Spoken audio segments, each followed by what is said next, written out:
Hello everyone, তো তোমরা সবাই কেমন আছো? যেহেতু অনেক দিন ব্লগ ভিডিও তোমাদের সাথে শেয়ার করা হয় না, তাই ভাবলাম আজকে একটা ব্লগ ভিডিও তোমাদের সাথে শেয়ার করি।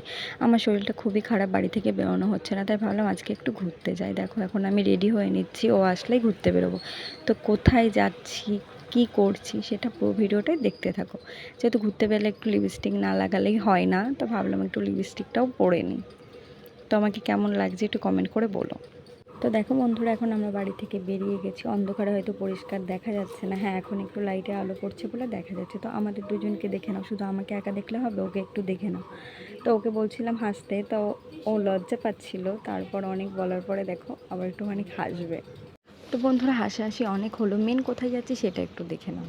মেন হচ্ছে আমি যাচ্ছি কিছু খাবার খেতে। বাড়ি থেকে বলেই এসেছি যে কোনো না কোনো খাবার আজকে খেয়েই যাব, যেহেতু আমার শরীরটা খুবই খারাপ, খুবই বলতে খুবই খারাপ, তাই বাইরে ফাস্টফুড খাবার খাওয়া বন্ধ।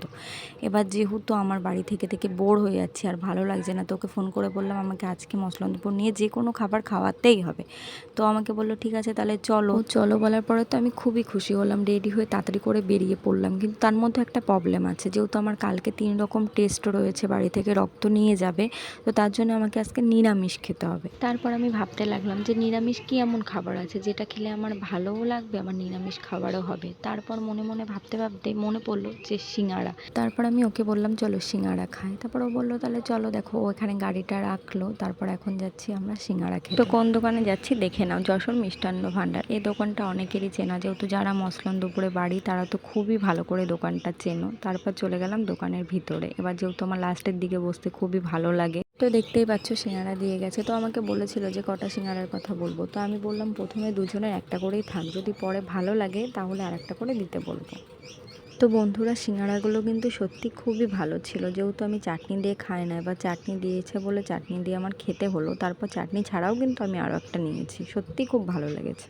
এই দেখো বন্ধুরা, তো চাটনি ছাড়া কিন্তু আমি আর একটা সিঙ্গাড়া নিয়ে নিয়েছি। তো আমার চাটনি একদমই ভালো লাগে না, তো চাটনি দিয়ে খেতে ওর কিন্তু অতটাও খারাপ লাগছিল না, তাই দেখো ও আবার চাটনি দিয়েই নিয়েছে।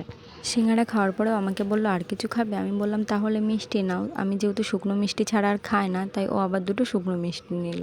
তো বন্ধুরা, আমাদের খাওয়া দাওয়া কমপ্লিট, এখনও গেছে টাকা দিতে। তো ছেলেটার দেখো কত টাকাই না খরচা হচ্ছে।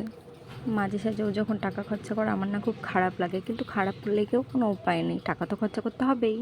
যেহেতু খাবার খেতে এসেছিলাম, খাওয়া দাওয়া কমপ্লিট, এখন আবার বাড়ি যেতে হচ্ছে। শেষ করো বন্ধুরা, আমার বাড়ি থাকতে 5 মিনিটও ভালো লাগে না, কিন্তু শরীর খারাপ, বাড়ি তো থাকতে হবে। ভগবান, কেন যে শরীর খারাপ হয়। দেখো অন্য কোথাও নিয়ে যাবে না, সোজা বাড়ি নিয়ে যাবে। যেহেতু শরীর যতদিন সুস্থ না হয় ততদিন তো ঘোরা হবেই না। তোমরাই বলো, ভালো লাগে সারাক্ষণ বাড়ি থাকতে? কারোর ভালো লাগে?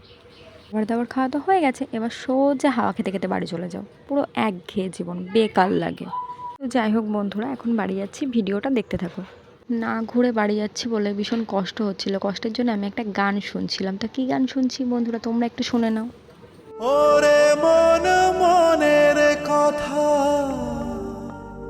কেন বলিস না, মনে যদি না সয় ব্যথা ভালোবাসিস না। খুব হাসি পাচ্ছে না বন্ধুরা এই গানটা শুনে? তো এই গানটাই শুনতে শুনতে আমি বাড়ি চলে এসেছি। তো বাড়ি চলে এসেছি, এখন ভিডিওটা এখানে শেষ করলাম, বাই।